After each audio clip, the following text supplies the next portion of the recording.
So we're back, and Jamie Edwards here, and I'm still at the airport waiting for a flight and taking the opportunity to knock some of these emails and follow-ups with you guys, because I really wanted to connect with you different level this year. So I give you some things that you can follow up on, and some things you can do, and some thoughts about how you can be that you can add to your playbook. And so I talked about, and have done over the years, about standing out in a crowded market and being Mont Blanc. And what's Mont Blanc? Well, it's not the mountain. We're talking about Mont Blanc, the pen. And if you think about this in your industry and think about how does this apply to you and how do you take action.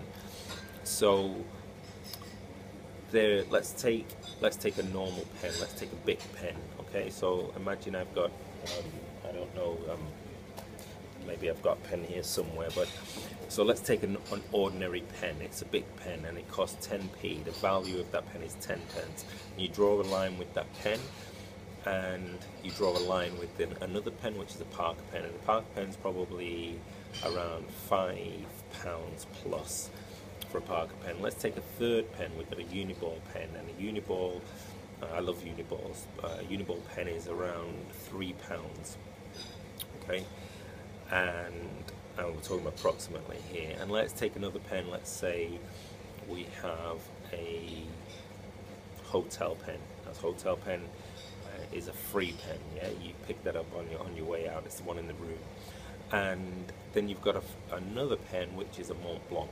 Now, Mont Blanc pens, anywhere from £100 plus, and can go up to thousands of pounds. Now, all 5 pens you've written on a piece of paper, you've drawn a line. And as you look at the line,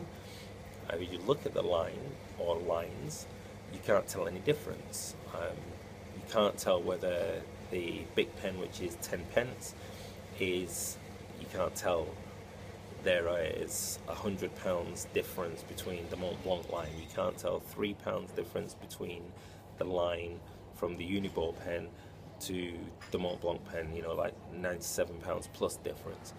So you're looking at lines. And then when I'm at a seminar and I'm looking at a business group or a sports group, I'm looking at a bunch of pens, because you all do the same thing. You all write lines. You all make your mark in your world, in your industry.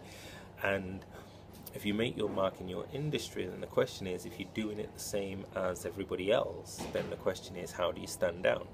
And the question for the pens, the Mont Blanc, why does somebody pay £100 plus for, in effect, a line? Well, they're actually paying for the perceived value. They're not paying for the line, they're paying for the perceived value. And that value is perceived. And so when you're in your world or in your arena, then the question is, what type of pen are you? How are you going to make your mark in your world? The tannoy just said, "Can I have your attention, please?" No, you can't have my attention, because my attention's on you. So how are you going to make your mark in your world? How are you going to stand out? Somebody provides a service here, somebody does a job here, and it's the same. And in one context, I was in the States not so long ago and doing a talk to a group of lawyers, and one of them said, "I'm not Mont Blanc." And I said, "Why is that?" And he said, "Well, because I'm not Mont Blanc, because I do the same job as this guy." And he was pointing to somebody in the room. I think the guy got quite embarrassed, but he said, "I do the same job as him, but he's Mont Blanc and he charges, up here." And being Mont Blanc isn't about price, by the way, because it's a mindset. You can be in a great facility or working for a great brand, but not have the Mont Blanc mindset. You could also be working at a place where there's leaks in the roof, and by the standard of the industry, it's not the best place, but you bring a certain attitude and mindset to your work every day. and to what you do. So that's what being Mont Blanc is. It's not the facility, it's not the brand, it's the mindset that you bring to it. So take this with you this year and the rest of this year. What type of pen are you going to be, and how are you going to stand out? How are you going to make your mark in your world? How are you going to tell your story going forward? Hope that works, and be Mont Blanc.